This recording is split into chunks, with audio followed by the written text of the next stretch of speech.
আসসালামু আলাইকুম, সবাই কেমন আছেন? আজকের ওয়েদারটা অনেক সুন্দর। তো চলে গেলাম রান্না করার জন্য। কি রান্না করছি অবশ্যই দেখে বুঝছেন, ভুনা খিচুড়ি। আর ওয়েদারটা কেমন সেটাও বুঝতে পারছেন। সকাল থেকে ছিল মেঘলা মেঘলা আর বাইরে বৃষ্টিও হয়েছে। এটা কিন্তু রোজার আগের ভিডিও, বাট রোজার মাসে আপলোড করছি। চলে গেলাম রান্নাঘরে, কি পাওয়া যায়। এখান থেকে আমি গরুর মাংস বের করে রেখেছি। দেখলাম মুগ ডাল আছে আর কিছু পরিমাণ মসুর ডাল আছে। সো চিন্তা করলাম এটা দিয়ে খিচুড়ি রান্না করি।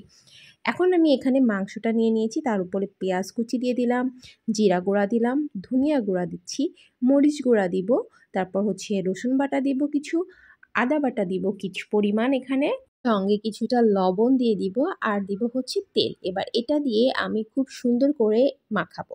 এমনভাবে মাখাতে হবে যেন প্রত্যেকটা মশলা প্রত্যেকটা মাংসর সাথে ভালোভাবে মিশে যায়। কারণ মশলা যদি মাংসের সঙ্গে ভালোভাবে মিশে তাহলে কিন্তু মাংসটা খেতে অনেক বেশি ভালো লাগবে। সো এই জিনিসটা কিন্তু আপনারা খেয়াল করবেন। আর এভাবে মাখিয়ে আমি কিছুক্ষণ ম্যারিনেট করে রেখে দিব। সো আমার মাখানো কিন্তু এখানে প্রায় রেডি হয়ে গিয়েছে, আপনারা দেখতেই পাচ্ছেন মাখানো ফুল কমপ্লিট।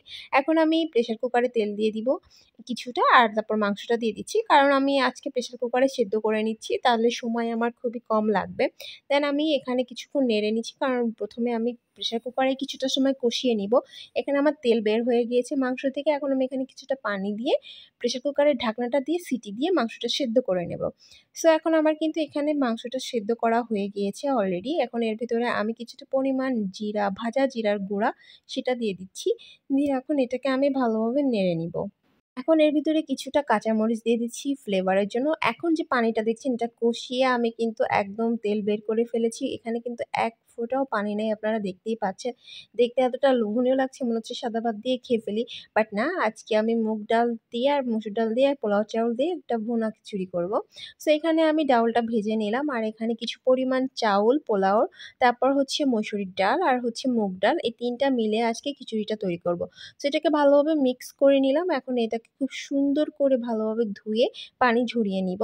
দেন আমি প্রেসার কুকারে আবারও তেল দিয়ে দিলাম কিছুটা। এখানে দারচিনি, এলাচ, লবঙ্গ, তেজপাতা দিয়ে কিছুটা সময় ভেজে নেড়ে তারপর পেঁয়াজ দিয়ে দিব। এখন পেঁয়াজটাকে হালকা ভেজে আমি এর ভেতরে চাল ডালের মিশ্রণটি দিয়ে দিব। এখন এটাকে খুব ভালোভাবে মিশিয়ে নিব, নেড়ে চেড়ে ভালোভাবে ভেজে নিব এটা। এর ভিতরে দিয়ে দিলাম কিছুটা মরিচ আর দিয়ে দিলাম গরম পানি, সাথে দিলাম লবণ। তারপর এটাকে ভালোভাবে নেড়ে চেড়ে আমি যে মাংসটা রান্না করে রেখেছিলাম একটু আগে, এখন সেই মাংসটা এর ভেতরে দিয়ে খুব ভালোভাবে মিশিয়ে নেব। আর মিশিয়ে নিয়ে প্রেসার কুকার ঢাকনা লাগিয়ে দিয়ে কয়েকটা সিটি দিলেই কিন্তু তৈরি হয়ে যাবে ভুনা খিচুড়ি। আর আমার ভুনা খিচুড়ি অলমোস্ট প্রায় শেষ, দেখতেই পাচ্ছেন। এখন আমি এটাকে নামিয়ে নিব। উপরে কিছুটা ঘি ছিটিয়ে নিয়েছিলাম আমি।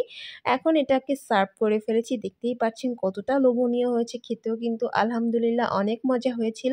কেউ যদি চান এভাবে ট্রাই করে দেখতে পারেন, অনেক ভালো লাগে। কিন্তু ভাতগুলোও দেখেছেন মাশাআল্লাহ অনেক ঝরঝরা হয়েছে, মাংসগুলো অনেক সফট ছিল।